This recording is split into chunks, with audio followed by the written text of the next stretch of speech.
Whoa, just when we thought things could not get any worse, this is another immediate alert. The US versus Venezuela is the oil war that you and I never saw coming. The reality of this situation is that America is broke. They are ridden with debt. But Venezuela, they're rich in oil. So this new war is not about democracy or, the boats that are coming in. Maybe a little bit it could be the boats that have the narcotics or whatever it is. But this is more so about debt, distraction, and denomination. If you have been paying attention to what is going on, you've likely noticed the surge in geopolitical tensions worldwide. What you may not have noticed is the fact that these quick tensions are being used as distractions from the economic fallout that the US cannot diffuse. As of this month, September 2025, and we're almost getting into October, whispers of the renewed conflict with Venezuela are no longer just whispers. Oh no, President Trump has said this is a full-scale war. They are invading Venezuela. And here's the thing. If you are an expat near Venezuela, if you're near South America, if you're near the Caribbean, this is going to destabilize the entire region that you are in. And this is why you want to pay attention. Many people may think, why do we have to pay attention to these things? But you and I, we are travelers. And so travelers have to pay attention to geopolitics so that we don't get caught in a huge storm. Now, the weird thing about all this, you may have seen the previous video I did on the three countries, the UK, the US, and France, that are going through a type of collapse together simultaneously. And while all this is happening, America is sending in troops, their navy, to Venezuela. So let's unpack what's really going on amid all of the strikes, the shutdowns, and the inflation, because everything is happening simultaneously. And I want to tell you why this war is really about oil and debt repayment. Let's be real here. The United States is currently over $36 trillion in debt, with interest payments alone surpassing what it spends on military defense. And the US spends quite a lot on military defense, actually, if you're not aware. Meanwhile, Venezuela holds the largest proven oil reserves on the planet, over 300 billion barrels, outpacing even Saudi Arabia. Now, when I was preparing my research for this video, originally I was like, okay, why war with Venezuela? Why does it matter? Like what? Venezuela? I have no idea about Venezuela. I'm from America, I'm from Ohio, but I just don't have any idea about Venezuela. I'm from the Midwest. We typically don't see a lot of Hispanic people. We're just kind of in the Midwest, okay? And so I did my digging and I was shocked to find this out. Like 300 billion barrels, outpacing Saudi Arabia. So the US is essentially coming in and they're like, hey, tap on the shoulder. We're gonna need that oil. We're 36 trillion in debt. We're trying to launch this crypto government. We're trying to launch our crypto. We're doing that simultaneously. We don't completely trust that that's going to work because we have the BRICS, Brazil, Russia, India, China, South Africa that are working together as well. And so they need to differentiate and diversify just like any smart investor would. And if you're like, I don't think that's really what's happening, well, let's just look at history, because the US has a long history of intervening in resource-rich countries whenever its economic engine begins to fail. Think Iraq, think Libya, think now Caracas. In 2019, the US backed a failed coup to replace President Nicolas Maduro with opposition leader Juan Guaido. The reason was purely for control, and it wasn't over democracy, but oil, sanctions, and debt negotiation moving forward. Now today in 2025, with hyperinflation and social security strains threatening domestic ability, the US needs a narrative. Like the US is desperate for a narrative to get out of this economic crisis. And they look south, and Venezuela's oil is sitting there perfectly as a target that is right within reach. Oh my goodness, we are getting into the meat of this video, and I must request, I just have one request of you right now. I would so appreciate it. We're 4 minutes in. If you would hit the like button, if you really want to know what's going on with the Venezuelan oil, The US, the three countries that are simultaneously collapsing and having turmoil, some of the biggest world superpowers that there are to date, some of the biggest colonizers the earth has ever seen, they are all going in turmoil simultaneously, okay? And here on this channel, I'm going to cover all of it with you here because you are probably a biblical believer. You believe the end times are happening. You're probably reading Revelations, or you're someone that understands geopolitics, but you're starting to see the bigger picture. The geopolitics actually ties in with the biblical narrative and how Babylon will crash in 1 hour. It is inevitable. And I am here with you, being those watchmen and watchwomen on the wall, writing down what's happening so that we can give these narratives to our children's children, because what's coming next is a different order of the world, okay? So hit that like button so that you can stay in tune with everything that's happening, and go ahead and hit the subscribe button as well. I would hate for you to miss the next video. Now, the US is going through all of their turmoil, teetering on the edge of instability, and Venezuela is sitting on one of the biggest assets that the current world has, which is oil. But Venezuela, again, is not just rich in oil. They have some pretty powerful friends as well. BRICS, Brazil, Russia, India, China, South Africa, plus, because there are other countries that are in the BRICS conglomerate as well, okay? But the main nations are Russia and China, who are rapidly ditching the US dollar in global trade. Now, they would have probably still been using the dollar if Russia wasn't sanctioned, right? But the fact that the US would sanction some of these countries, mostly Russia, forced Russia to say, okay, I have to diversify. And so it's kind of this weird thing that the US does. They want to control. They want people to use the US dollar everywhere, but they also force people into a position where they have to diversify. It's like this idea where they don't really know what to do. They're crumbling down. The economy is collapsing. Even that ex-CIA guy, you guys have probably seen him, Andrew Bustamante, has come out and said, I'm leaving America before 2030. He said before he was leaving in 2030, he came back and said it's probably actually going to be 2027, 2026. Okay? And so some of these people that used to be gung-ho patriots, which they probably still are patriots, but at the same time, they're like, my children don't actually have a future in this country because the economy is going to be severely collapsed. There's going to be civil unrest. There's going to be a lot of odd players happening. And while all of that happens, which are all just a bunch of confusion and distractions, the BRICS are going to rise. Africa and Asia are meeting together to do more deals than ever. Did I tell you Qatar just signed a deal with Burkina Faso? These things don't hit Western media, but these are the things we need to talk about, because at the end of the day, the majority of the human population is basically between two continents, Africa and Asia, and they are going back to the ancient days and really trading with each other and remembering the old ways and remembering when they would have the Swahili coast or the great nation of Zimbabwe, or they would have the Gold Coast, or they would have the Songhai Empire, they would have China's empire that they had, or they would have, there's so much history that you need to look into that I've even started to look into in Asia that's like, wow, these people have also been oppressed like a lot of people in Africa and the Middle East. And quite frankly, they're tired. This is why they're all working together. And guess what? In 2023, Venezuela joined the BRICS alliance, adding its reserves to a growing de-dollarization movement. Oil that used to be traded exclusively in dollars is now, guess what?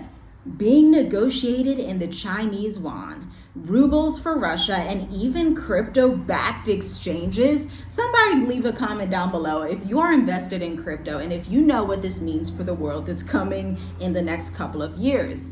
Now, the issue with this is this undermines America's global grip, and the only way to stop it is to instigate chaos, to manufacture crisis, and to cloak it as diplomacy.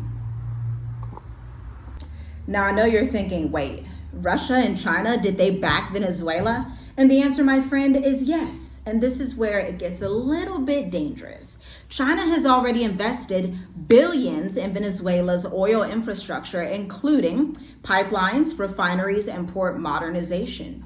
Russia, on the other hand, provides military support, advisory, and training. Together, they create economic defense shields around Maduro's regime. So what happens when the U.S. escalates with sanctions, naval positioning, or even covert strikes? We're not just looking at another Iraq here, okay? We're looking at a global energy flashpoint, one that drags nuclear capable powers into the economic retaliation that is going to happen near South America. And in the age of AI war games, oil embargoes, crypto regulation crackdowns, a lot can happen without a single boot on the ground. And so you're like, okay, what does this mean for me as an expat? Either you're already an expat, maybe you're in South Africa, maybe you're in Namibia, maybe you're in Thailand, maybe you're in Ghana, Senegal, you're in Dubai. Sometimes we have people watching from Dubai. Hello, hello. You could be anywhere. Maybe you're in New Zealand, maybe you're in the Philippines, maybe you're in Panama. Wherever you're watching from, this means that you need to understand what's about to happen. If you're in South America, if I were you, and I'm gonna address you like you were my family member and I had a family member in South Africa, Southern America. If I was talking to one of my children and they were in Southern America, I would tell them straight up, you need to leave now, because this is not going to de-escalate and it's going to cripple that entire region. It does not matter that there's a lot of different countries. It does not matter that Argentina is further away, that Brazil is further away, that the Caribbean is up north of Venezuela. That does not matter. You're not understanding if you think that this is just a contained issue. Whenever war strikes, it destabilizes the entire region. And so I'm saying you do not want to be in those areas. Your last frontier is either in Africa or Asia, period. These are your last frontiers, because these continents are so big that you can have the freedom to go as you please. They have different digital nomad visas. There's more safety and stability, as long as you're not like literally in the China Sea, right? Like literally not by Taiwan. Aside from that, these two areas are quite big and quite safe for the most part, as long as you're not going to a South Sudan or a super corrupt African country. Because you and I both know, when America enters conflict mode, borders tighten immediately. Passports become deactivated. Sanctions hit the SWIFT system and cross-border banking. And embassies, they are flooded with visa extension requests from people trying to leave just a little bit too late. And get this, already U.S. embassies across Europe and Africa are issuing delayed passport renewals. Some flights to and from the U.S. are being rerouted altogether under the guise of maintenance issues or air traffic restrictions. Now add in a Venezuelan oil disruption to the mix. Oh, my friend, that means gas prices skyrocket. International travel now becomes unpredictable in that region, and countries friendly to Venezuela may acquire some new strict rules and guidance. I was just seeing a video from a fellow nomad. She's actually, I believe she's in Colombia, and she said all of her bank accounts were shut down. Everything was shut down. She can't use any of her bank accounts in Colombia. And so this is literally why we have the State of the Diaspora, which is sold out. Will open up again near 2026. We don't have that available right now, but you can check out the link in the description to view our website and to see if we have anything available for you today and in the coming week. But this is why you have to watch channels like this. You have to be aware of geopolitics. You can't be ignorant. This isn't the type of time where it's like, well, let me just be ignorant. Because a Colombia, a Brazil, yes, they may have great residents, but the residence doesn't matter if you're not safe, if you have to flee somewhere, if you have to hurry up and fly out the country, especially if you have children. And so these are things that you have to be aware of and say, okay, I need to count the costs here, just like the book of Matthew says, count the costs before you start building. Like, count the costs and see, I have to have a safety index. I have to make sure they have good residents. I have to make sure it's a stable place. I have to make sure it's affordable. There's all these things that you have to take into consideration that expats usually don't worry about. And it's for a good reason. Maybe you're planning alone. You're just doing this your first time. Maybe you're new to being an expat. I know my family and I, we've been out of the States for over 5 years now. And so we do this. We don't fly back and forth between America. We prefer safety, long-term residence permits, digital nomadism. It's fantastic, especially for our businesses. Through our businesses, we are able to get approved for these wonderful digital nomad programs, which if you want more information on, Check out the link down below to subscribe to members only, because we actually documented the whole journey for you. Join 75 other members, $7.99 a month, and they get access to 55 plus members exclusive videos all waiting for you. But these are the things that matter. It's not just about culture. Culture's fun and cute. Learning the language is cute. That's great. But when we're talking about safety and your stability when you're traveling, these are the real conversations. Like when we were going through this Day of the Diaspora with clients just this past Sunday, we were talking about, hey, we are here to give you the risk factors up front so that you can make an informed decision. If you know the risks up front and you can kind of have your cons and have your safety index, then you can make a decision that is based on wisdom, and you're not just going because you like the culture or the food looks good.